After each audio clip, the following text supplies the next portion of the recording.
Hello my dearest entrepreneur friends, welcome back to another video, or if you're listening to this one on the omni-channel podcast, welcome back to the podcast. Today we're gonna talk about the art of knowing when to speak and when to let go, because I believe that most people who teach relational intelligence, or most people who consider themselves relationally intelligent, they think that it's about knowing what to say. And in fact, their entire industry is built on teaching people what to say, whether it's an interpersonal context or even a business context. When we are teaching people scripts, we are teaching people opening lines, all of it is basing on the fact that it's all about what to say. And I believe that the knowing of when to speak and when to let go is more important. And in this video, we're going to talk about how to know when to speak and when to let go. Let me start by telling you a little story. This Sunday, and currently it's a Thursday, but this Sunday, I finally had the chance to meet with one of my ultimate all-time favorite speaker. And I don't know if there's anyone particularly that you like, any person of significance to you that have impacted your life, that you wanted to talk to, have a conversation for the longest time. And maybe for the sake of this video, think of that person. But I had a chance to actually meet with my person. And needless to say, I'm going to tell you exactly what happened, and I'm going to tell you all the things that went down, and also I'm going to tell you in terms of knowing when to speak and when to let go and how does it apply to this entire story. When it comes to meeting this person, there were about 3 people waiting in line in front of me, and after me there was another girl. And so what happened is that when it was finally my turn, this person steps up to me, shakes my hand, introduces himself, I introduce myself, and I go into speaking about what my question was to him, okay?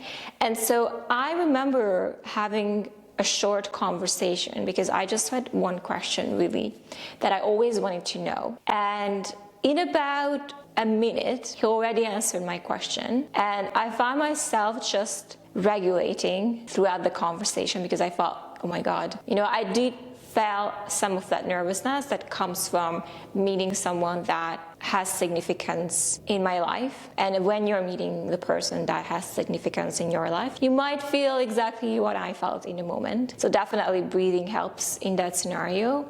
But there was a moment in which I sensed that this was it. And to be fair, that moment came faster than I anticipated. Because in my mind, I thought, okay, we're gonna hit it off. This is gonna be such a good spark question. And we're gonna be like on, right? In my mind. But then he was answering my question almost immediately. And I found myself just like a deer in headlight thinking to myself, oh, okay, that was it, right? That was it. I had my answer. And there was this moment in which I thought, okay, like, should I just say something else? And I said something like, it sounded like an awkward date when you're trying to say something cool, but it's just like, no girl, like, just let it go. And so I said my line, and I watched myself, heard myself from the outside, and thought to myself, okay, this is really over. And then he just turned to me again and said, you know what, I'm glad I clarified that for you. And I'm like, yeah, like I caught myself again, and I'm like, yep, let's go. This was it. This was it, girl. There's nothing else left unsaid. Let it go. So I let it go. It was clean exit, all good. And the girl behind me was next online. And so when it comes to when to speak and when to let go, what you will sense, and I think it's a binary system, and this is underneath every single conversation. It's either a speak now or a let go signal. Speak now, let go signal. And sensing the speak nows, like the openings, and sensing the let go signals is ultimately what's going to help you keep conversations clean and efficient and not linger over the conversation more than you should, right? Because I'm gonna tell you this as well, because this is in the same story. There was a guy, he was wearing like a very bright orange coat, he had glasses, and I remember us waiting in line to speak to this person, and he was staying way too long. And even the guy, that the person we all went to meet, even he was signaling like, I kind of have to go, like you could see the body language, even though we couldn't actually hear a lot of the things that they were talking in between themselves, but you could tell he was like, like signaling like, okay, I have to go. And I remember him stepping away from this guy who was over talking, who was not sensing, there were like 3 people waiting behind you, dude. We all had those moments when people were like, don't you see we're all in line, right? And I remember me and the other girl was still waiting in line, and we had like this collective mini fear like flashing through our faces and thinking, oh, so that was it, we missed our chance, right? We had that. Because when the guy stepped away from him and like, okay, goodbye, finally just he left the field, immediately he turned back to me, because then he kind of had to do this social thing like, okay, I have to go, bye, and stepping away until the guy left and turned away from him and walk out of the door, and then he restarted to talk to me and the other girl after me. So it's so interesting to me, because some people really cannot sense when there are natural openings and closings. And let's talk about closings first, and how do we sense it? First of all, there is a time when you're talking to someone and you feel like the energy is complete, the exchange is complete, and everything else that you were about to add on top of that completion would feel like you would have to like force it, right?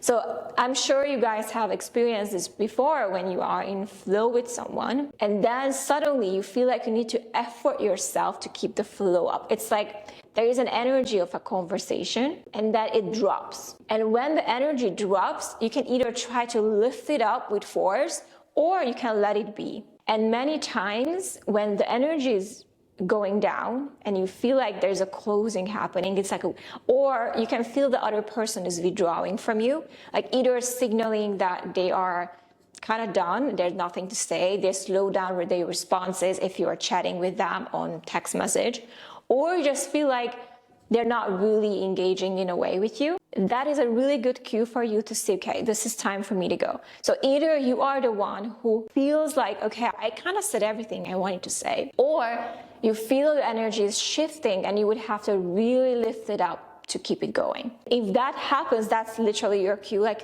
just let go, okay? And sometimes you can be in my example, and that's the painful part, is when you recognize that you have so much more to say and you recognize that, oh shit, it's over, the moment is closing, right? So the binary system under each conversation goes like, speak now, let go. Speak now, let go. Speak now, let go, right? And the let go, when you feel it's hitting you, either because you learned that it's time to go, either because you completed what you wanted to say, either because the energy is shifting down or the other person gets distracted and it's over. It's sometimes really hard to let go because there's part of you that has all these things you wanted to say and have this desire to express, but the moment is done. And in you recognizing it's done and letting go is actually the most healthiest way that you can be with someone. And it doesn't mean that you might not get to say what you wanted to say. You might get it in another time, in another moment. But for now, you need to recognize that this is complete here. That's how far we could go. Let me just step back, and then maybe there will be another opening. You can create openings yourself by recognizing that maybe it's not a good time, or maybe the other person doesn't have the bandwidth for you, is also part of relational intelligence, because it's knowing when to speak and when to let go. And I'm going to give you another example here, because sometimes we do recognize that we are literally catching people at the wrong moment. And it's not that you have to always know exactly when to catch them, because especially if we are in a context of a business, right? Or we are talking through text message, messenger, email, right? You don't always know what is the context of the other person. But what you can recognize is if their context is not favorable for you to express, you need to understand that, okay, it's time for me to pause this, let it go, and maybe circle back to it in another particular moment. So I had this guest in my mind that I already had interviewed, and he's a copywriting legend. And I had him before, like I said, about 3 years ago, and I wanted to really invite him back to my podcast. And so I had this perfect opening in which I created an invitation that was pressure-free. And I remember him saying to my very amazingly crafted pressure-free invitation, he just said, okay. And it was through text message. So I immediately went, okay, like you don't sound very enthusiastic to me. Is it the topic?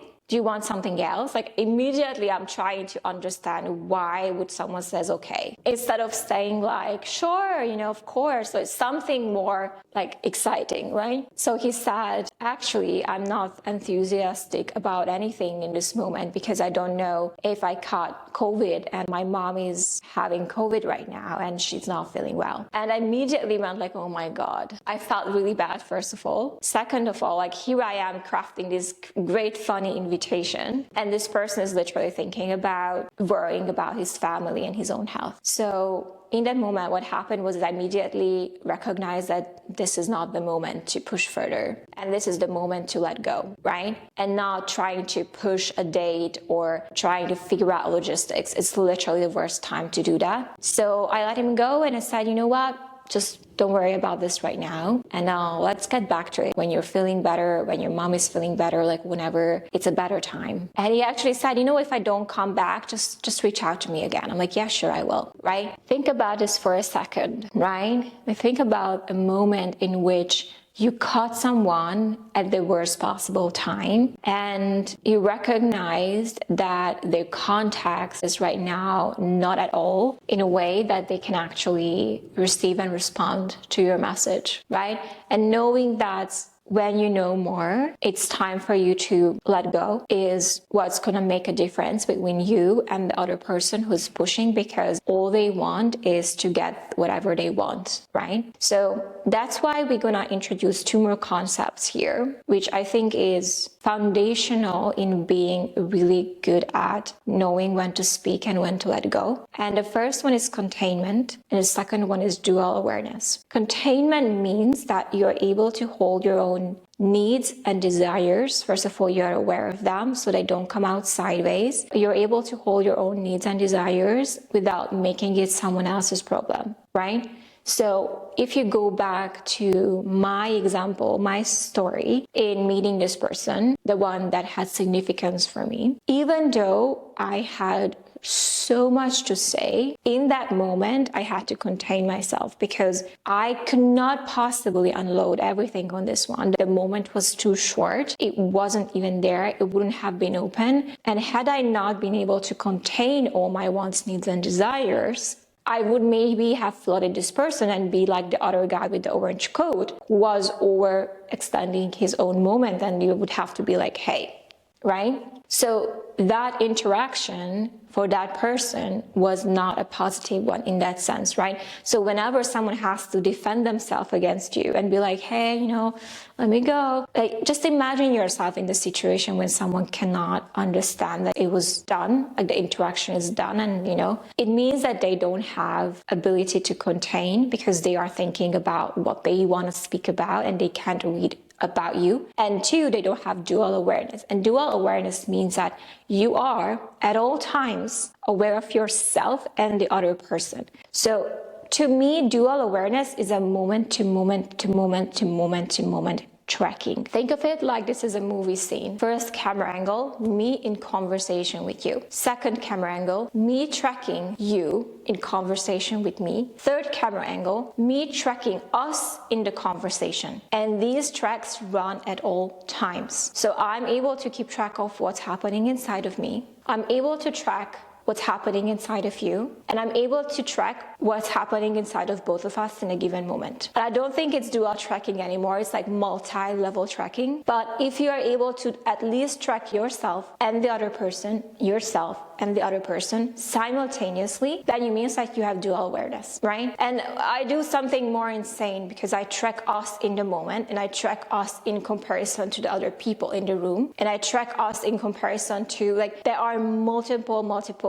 layers of tracking running for me, but it's because I have awareness. I don't want to say I have awareness at an insane level, but to me this level of tracking is background process. It's always running, right? But if you can at least get to the point where you understand what's going on in yourself, and you're able to contain it and recognize when to speak and when to let go, and the other person, so you're able to track what's going on for them, that you're already ahead of 99.9% of people who are having conversations with other people, either in a business context or interpersonally. And there's one more thing I want to say here. Sometimes it can definitely be disappointing to know that you don't get to say whatever it is that you want to say until there's a moment for you to speak. So definitely processing that and making peace with that is going to be very, very important. But another thing I wanted to add here, and this is sometimes, especially in business context, it comes up when we are, for example, consulting clients. Like, I do that all the time. And when I'm consulting a client on a weekly basis, I'll tell you this because this is so human and it happens to all of us, that there was this one thing I knew I wanted to tell my client, because like we've been working together for 4 years now and we speak on a weekly basis. And I remember just coming to a very important conclusion that I knew that if I was to tell this person, it would actually make a huge difference for them. They were seeking the answers. Somehow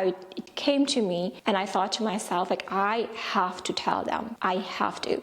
And I remember being on the usual weekly call, and I'm like, okay, I'm gonna tell all about this thing now. Like, I had a desire, right? My desire to speak about it in the moment, in that moment. I mean, there was a bit of space. I'm like, okay, let me tell you all about it. And I remember just expressing it like from the depths of my heart, and him going, oh, sorry, I was texting this person.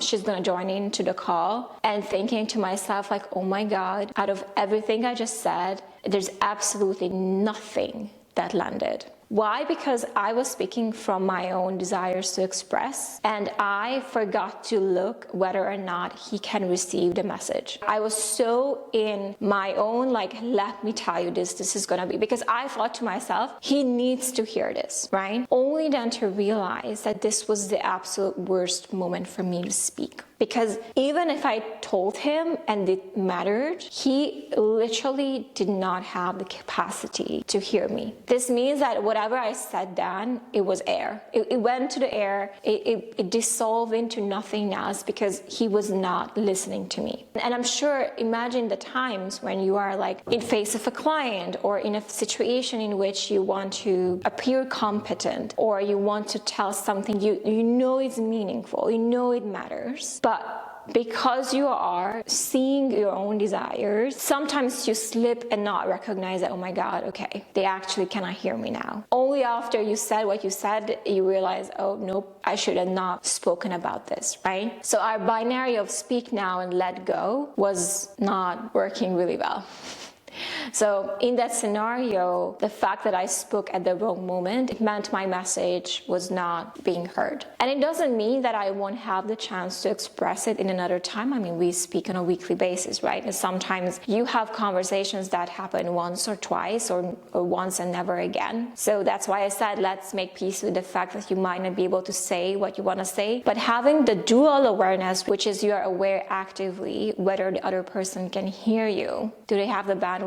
Whatever the context is. If I just said, and it's crazy to me how easy this would have been, if I just said, you know, there's something I observed and I think it would really change something in the way you are operating and seeing yourself. Would you like to know what it is? If I just said that, and I would listen to the cues of him looking up or listening, or be like, no, you know, I'm inviting, I'm actively, I need to get someone else and I actually have 3 minutes, I have to go. Maybe, you know, another time, you know, let's talk about that. Like finding that moment when he's receptive to actually hear me would have made a huge difference, right? So speak now or let go is literally about recognizing when is an opening for you to express. If there is no opening, can I contain? And can I have awareness whether or not this person is able to hear me and have capacity and bandwidth and time, right? So when we are working on our intelligence, relational intelligence, and we are working on our communication, and we want it to be effective, we want people to actually hear us, we have to be aware of all this. Like, we have to know how to contain ourselves, we have to know how to have awareness, and we have to know when to speak and when to let go, right? So I hope this video was helpful for you. I know this is not something we can get better like that, right? But once I have awareness that, okay, good moment, bad moment, I don't know. It doesn't mean you always have to wait for the perfect moment to speak, because if you think about it, sometimes you can create an opening, like you have full power in creating openings. But since most of our communication, especially in terms of business, happen through a text message or email or even phone call, even though we hate phone calls, don't call people. I don't advise that to do unless you know them and they love phone calls.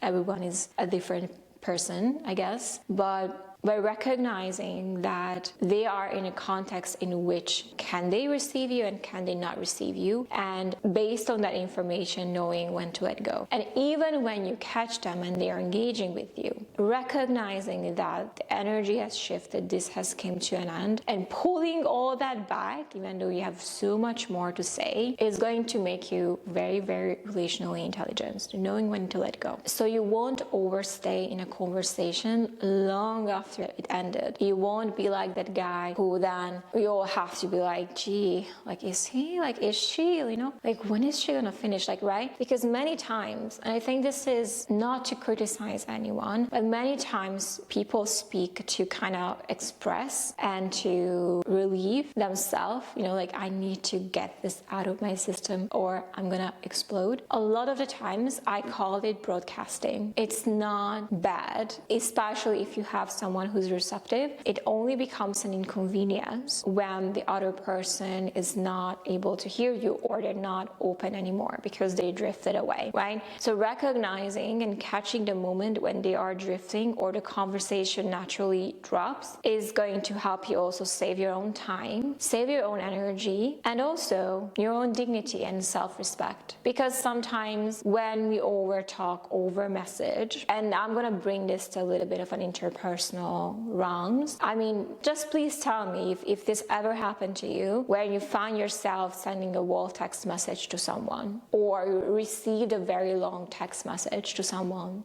let's say in a romantic settings. Like, sometimes I'm telling you, and this is so evil, but sometimes when we receive those very long messages or voice messages, you would have to be like, okay, ChatGPT, can you tell me what this person is saying? This is literally what happens sometimes, that you would have to copy and paste a message to ChatGPT to give you a summary, or Claude, right? Because this person sent you such a long message and like, what is he even saying? What is she even saying, right? And I think it happens more interpersonally than in business, but definitely happens in business as well. So knowing when to speak and when to let go is going to be very important for you to learn. All right, you guys, I hope this video was helpful. If you want to learn how to approach people in a way that you are preserving relational integrity and you're well received at the same time, I have an entire program I just finished called The Art of the Approach. This is the program that